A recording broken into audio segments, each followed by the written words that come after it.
J'ai reçu de Madame Valérie Rabault et des membres du groupe socialiste et apparentés une motion de renvoi en commission déposée en application de l'article 91 alinéa 6 du règlement. La parole est à Monsieur Boris Vallaud.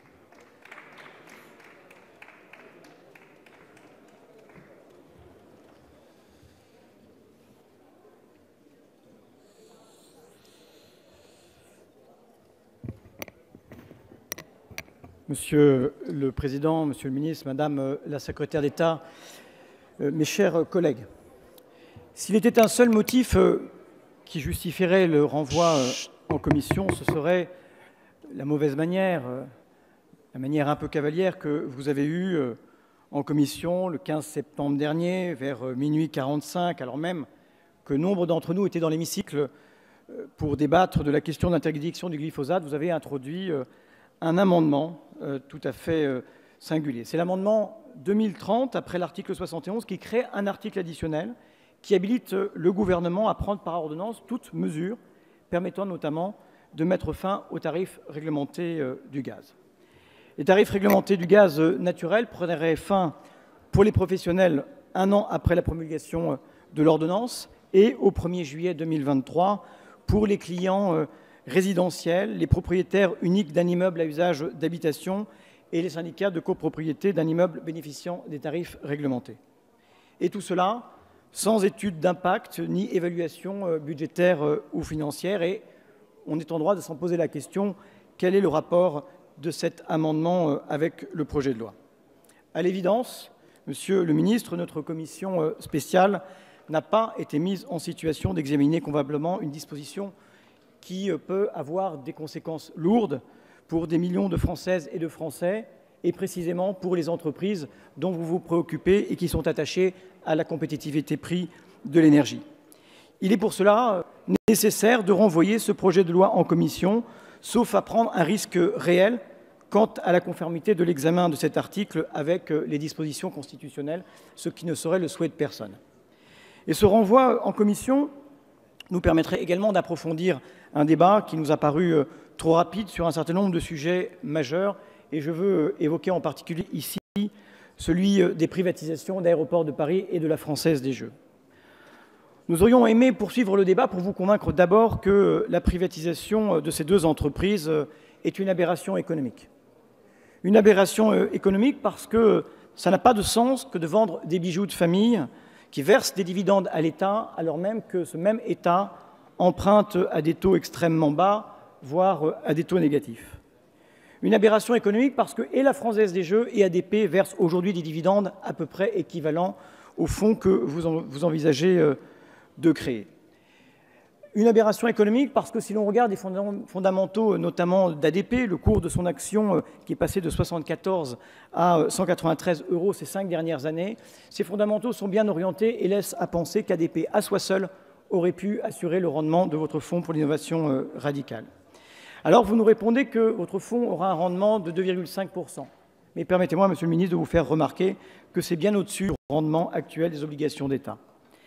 Que dire encore en termes d'aberration économique, si ce n'est que la privatisation d'ADP va vous obliger à une compensation financière de l'ordre de 1 milliard d'euros et de conclure que le gouvernement privatise parce qu'il a essentiellement besoin de liquidités. Il détenait une rente, il préfère un capital. Il ne gère pas, à dire vrai, les intérêts de l'État en bon père de famille. Il n'y a pas autre chose qu'une vue à courte vue. Et vous ne tirez aucune leçon de la privatisation des autoroutes. Les autoroutes, c'est plus 20% de profit ces 10 dernières années. C'est 1,5 milliard de dividendes par an qui manquent à l'État.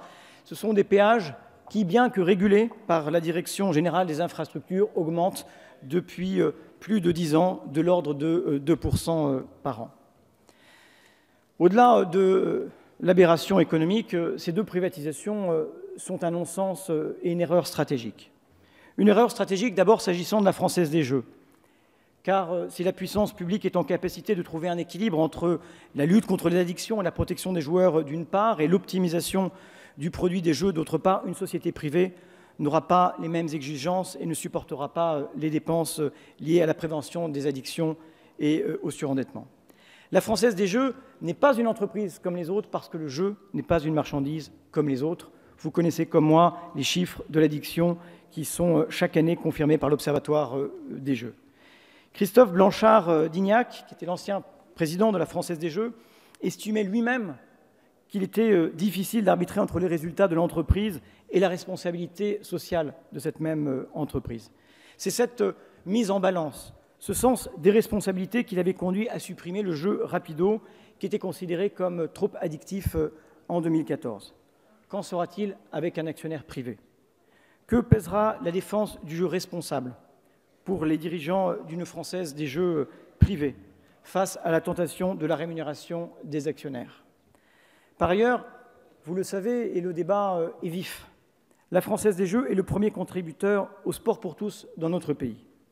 Un effort à hauteur de 80% des ressources du Centre national de développement du sport via les prélèvements sur ces jeux de loterie, de grattage et de paris sportifs. Mais il est vrai que ces taxes affectées ont été ramenées par le gouvernement, par votre gouvernement, pour la seule Française des Jeux, de 220 millions d'euros en 2017 à 93 millions d'euros en 2018. C'est un coup de rabot qui inquiète le monde sportif et qui laisse craindre un désengagement de la Française des Jeux dans le financement du sport.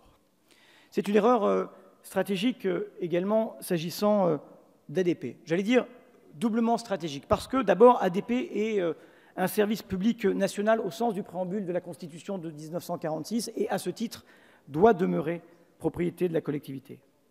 ADP, c'est un aménageur. ADP est au cœur du projet d'aménagement du Grand Paris, de la région francilienne.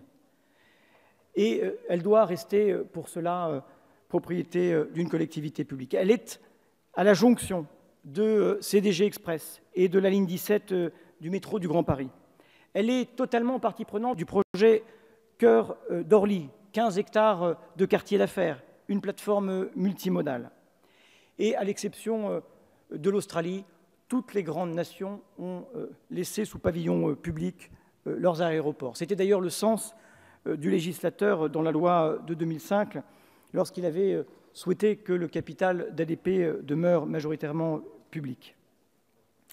Vous ne vous prémunissez pas, Monsieur le ministre, d'une perte de contrôle de l'État sur la stratégie de l'entreprise.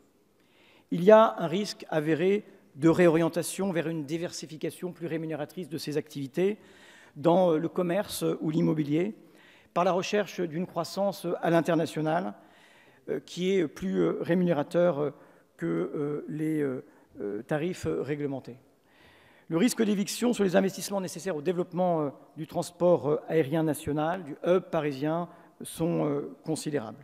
Il y a une seconde erreur stratégique, c'est que vous risquez de porter gravement atteinte aux intérêts stratégiques d'une entreprise qui ne l'est pas moins. Je veux parler d'Air France.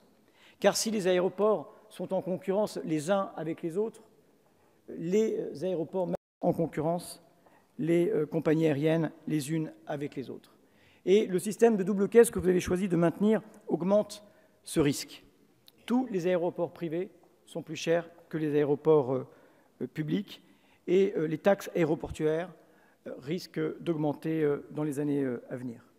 En réalité, ce que révèlent ces projets de privatisation, outre une vue à court terme, c'est que vous n'avez pas véritablement de stratégie de l'État actionnaire et que votre stratégie industrielle est bien modeste. Au fond, pour vous, la juste place de l'État dans l'économie, c'est surtout en dehors des entreprises.